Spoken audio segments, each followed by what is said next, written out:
What's up, dude? Hey, how you doing, buddy? I'm good, man. Nice shirt. Thanks, buddy. Nice shirt. Hey, thanks, bro. Where's Big Bob? He should be here any minute. Oh, nice.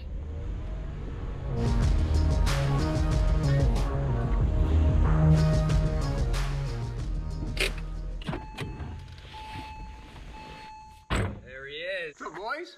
How you doing, man? Good. How you doing? How you doing, Jay? Hey, what's up, man? Nice shirt. Yeah, nice shirts. What, are we shooting an episode or something? I think we are, dude. I think so. All right, well, then let's get into it, huh? All right.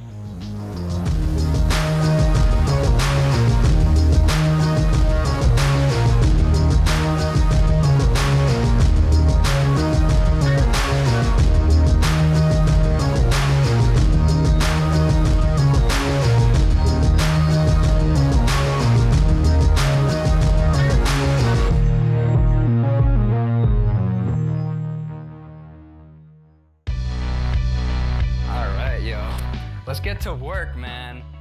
I'm so excited. We've done a lot since you were last here.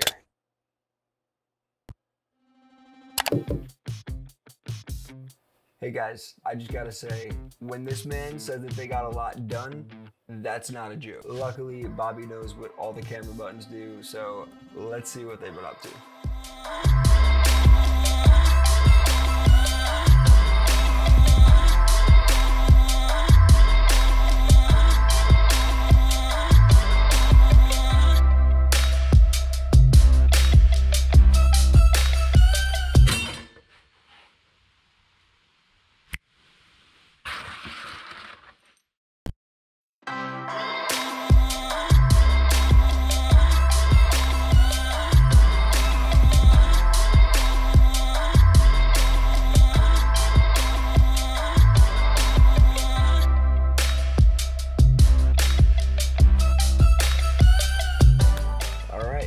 Now you're up to date. Let's get back to our scheduled programming. We left off with the new engine plate in, and we dropped the swing arm down on the rear axle a little bit, right? So got this thing squatting a little bit better, but I've done a lot since. Threw in a second loop of 1-inch tubing to stiffen up this whole swing arm, that way it doesn't flex on us, because a lot more weight, a lot more torque, and these Yerf Dogs like to bend anyways. I actually had to hammer this thing out straight before I did all that. So got that in place. I got my shocks in and mounted finally. Tacked in, but we'll deal with that later. If nobody lit me up on it in last episode already, I'll be surprised because I forgot to mention it. But I went ahead and built some supports for our axle. This thing's so heavy, you can't have your axles hanging out like, I mean, we're probably a good 8 to 10 inches off the side of the swing arm. So we went in and built some nice supports for that. So in addition to all that, replaced our swing arm connections here where it connects to the actual frame with those really nice end links that have those sort of poly bushings in them to eliminate vibration. Same things we have on that car. A lot of this wasn't really reinventing the wheel, but there's some new things on this cart. On Big Bob's cart, we went with a mechanical brake system. My reason being is it's super simple and I wanted these things to be as bulletproof as possible, but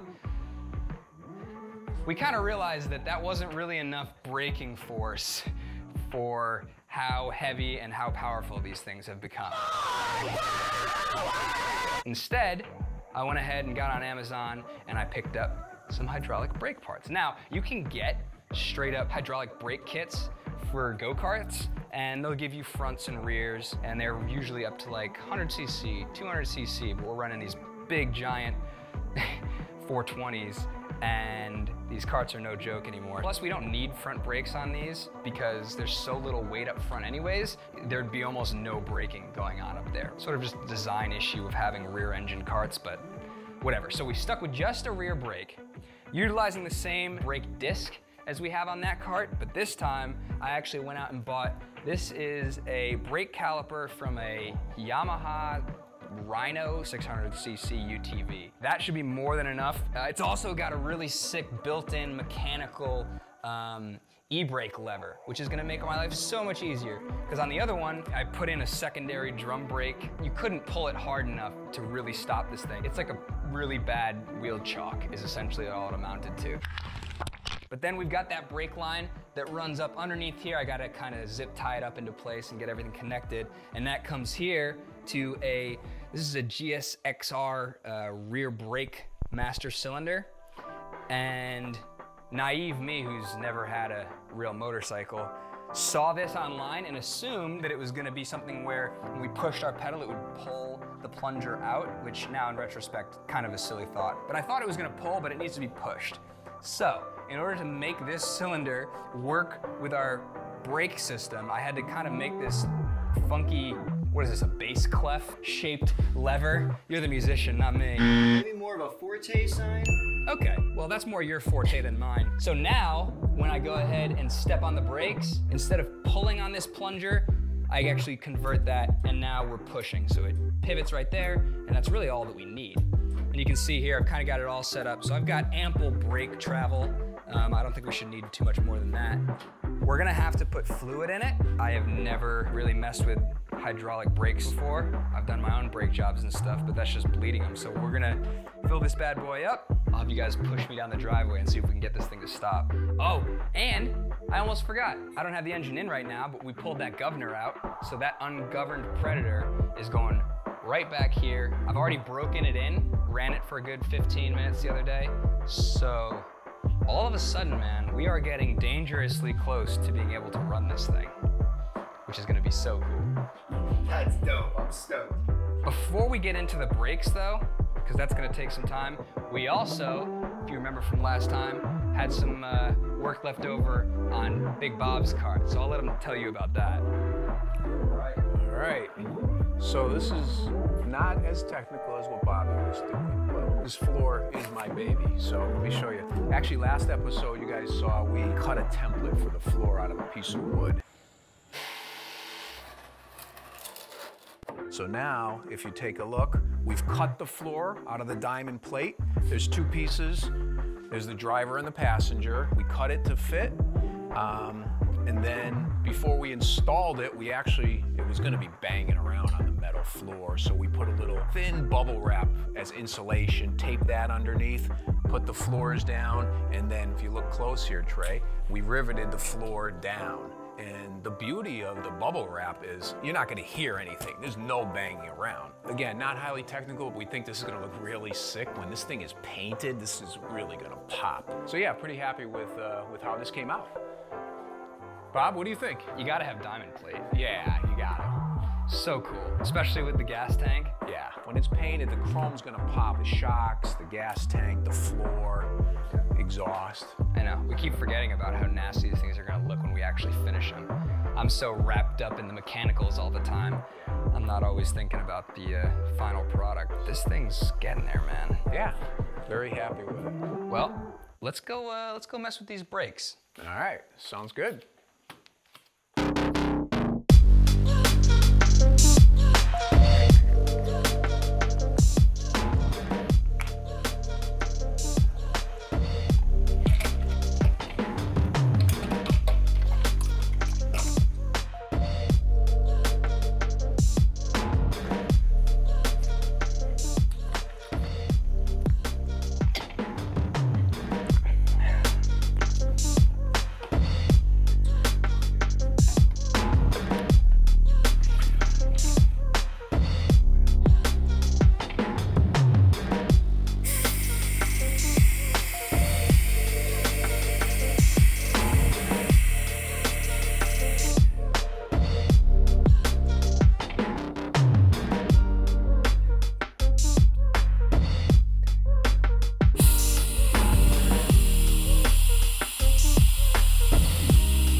So I'm sitting here pumping this thing up and I'm like, okay, pedal feels pretty good. Why aren't we getting any braking whatsoever?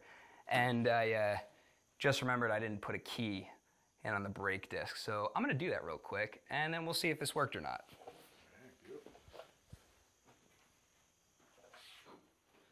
Okay, we clearly still have air in the lines. It didn't look like it, so I guess we'll just keep flushing through. Again, we're figuring this one out as we go. Let me just get my life in order. Okay, pump it.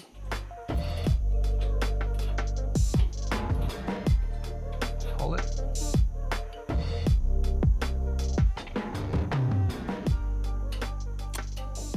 Okay, pump it up. Still filling the line? Yeah. Well, it's pulling through. Gotta be.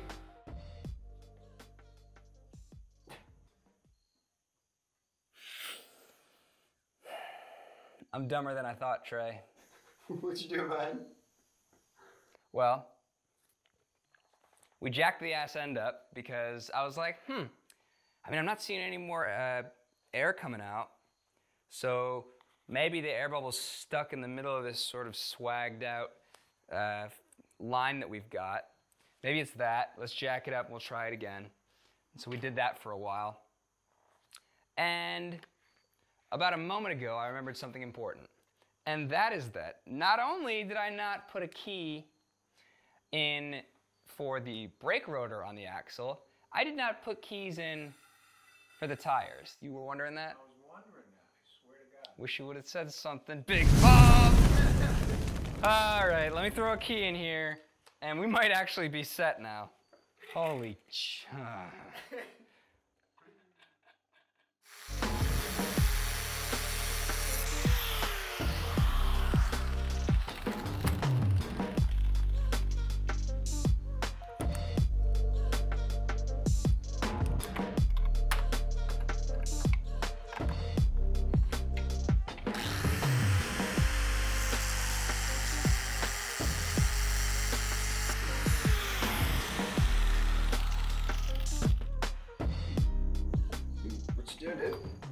lubing the hole.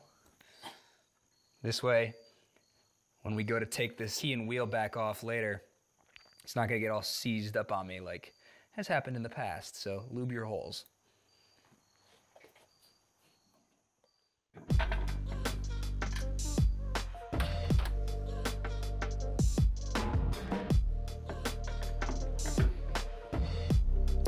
If you are gonna lube these keys up, I'm also gonna go ahead and put a collar on the inside of the axle here.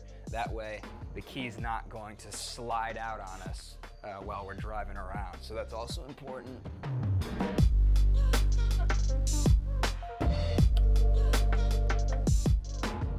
So I'm gonna take this collar right here, and I'm actually gonna line it up so that the key shaft, or the keyway, is not lined up with our keyway here. That way, if our key tries to slide out, it'll bonk right into this and won't be able to.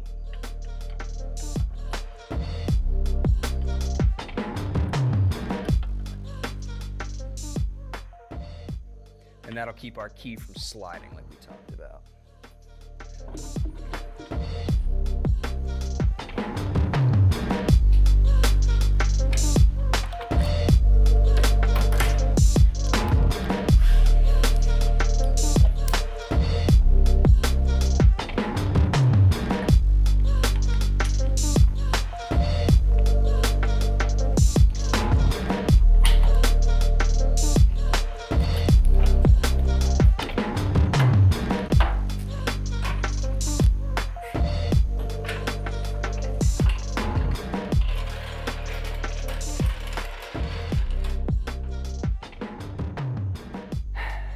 All right,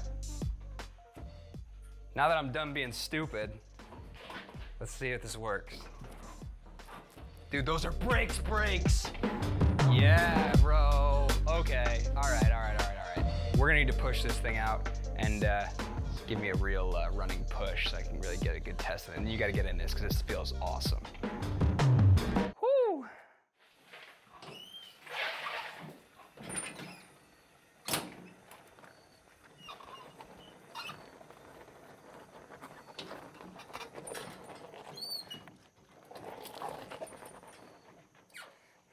All right, let's set up a tripod. I'm gonna have you two push me as fast as you can down that way, and we'll see how long it takes me to stop it. All right, so once I get my front wheels to this crack, I'm gonna jump on those brakes and we'll see how long it takes us to stop. All right, fellas, let's go. All right.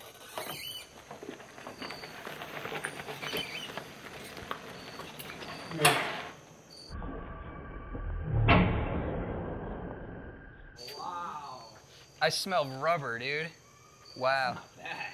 Oh, I'll take that all day. I could have jumped on it harder too. I may make some kind of return spring just to give this pedal a little bit more snap back. Yeah. Not that it even really needs it because it's doing its job, but we're locked in, dude. You lock so hard. Woo! Yes, I only kind of look like an idiot. All right, I think that's enough for today. Let's roll this thing back in and wrap it up, huh? Yeah, do it. Nice work.